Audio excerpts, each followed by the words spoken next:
नाज़रीन, सिंध के मुख़्तलिफ़ शहरनि में बरसात मुतासरनि लाइ बेनज़ीर इनकम सपोर्ट प्रोग्राम तहत 25,000 रुपयनि जी क़िस्त जारी थी वई आहे। सेंटरनि ते सहूलतुनि जी खोट सबबि औरतूं सख़्त परेशान आहिनि। शहदादपुर में सेंटर ते वफ़ाक़ी वज़ीर शाज़िया मरी छापो हणी अमले खे छंड पटी।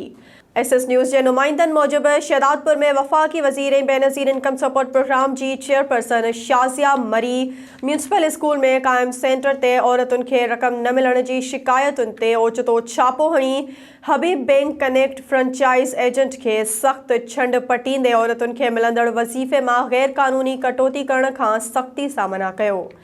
उन मौक़े ते ॻाल्हाईंदे हुन चयो त हबीब बैंक सां थियल मुआहिदे में कटौती जी का बि इजाज़त कान्हे। इंतिज़ामिया खे हिदायत कई त औरतुनि जे वेहण पीअण जे लाइ पाणी लाइ तुर्त इंतज़ाम कया वञनि। उन मौक़े ते हज़ारे औरतुनि खे ॾिसी वफ़ाक़ी वज़ीर सख़्त कावड़ जो इज़हार कंदे चयो त शिकायतूं मिलियूं आहिनि त औरतुनि खे परेशान कयो पियो वञे। अहिड़ी तकलीफ़ खे ॾिसी हिते पहुती आहियां। हुन चयो त HPL ज़ोनल मैनेजर ऐं डिवाइस वारनि खे औरतुनि खे 25,000 पूरा ॾियणा आहिनि। असांखे हुन रक़म में कटौती ऐं औरतुनि खे रुलाइण जे सबूतनि सां शिकायत पहुती त HBL ज़ोनल मैनेजर फ्रेंचाइज़ ऐं डिवाइस माफ़िया एजेंटनि ख़िलाफ़ सख़्त खां सख़्त कार्रवाई कई वेंदी। उन मौक़े ते औरतुनि शाज़िया मरी अॻियां शिकायत जा अंबार लॻाए छॾिया। होॾां मातली में सेंटर ते मुस्तहिक़ औरतुनि जी वॾी रश लॻल आहे, जिन खे इंतिज़ामिया ऐं सहाफ़िन जी मौजूदगी में बिना कटौती जे पूरी रक़म अदा कई पई वञे। हितां जी सुञाण धुरिन मूजिबि कंहिंखे बि बरसात मुतासरनि सां नाइंसाफ़ी जी इजाज़त न ॾींदासीं।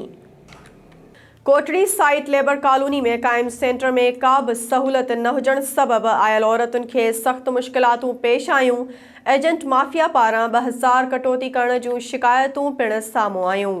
औरतुनि खे सख़्त गर्मी में मुख़्तलिफ़ बहाना करे तंग कयो पियो वञे। औरतुनि उन मौक़े ते एहतजाज कंदे नोटिस वठण जी घुर कई। नाज़रीन, वधीक ख़बरुनि अपडेट्स लाइ ॾिसंदा रहो SS न्यूज़ वेब चैनल। असांजे चैनल खे लाइक ऐं सब्सक्राइब करणु न विसारींदा।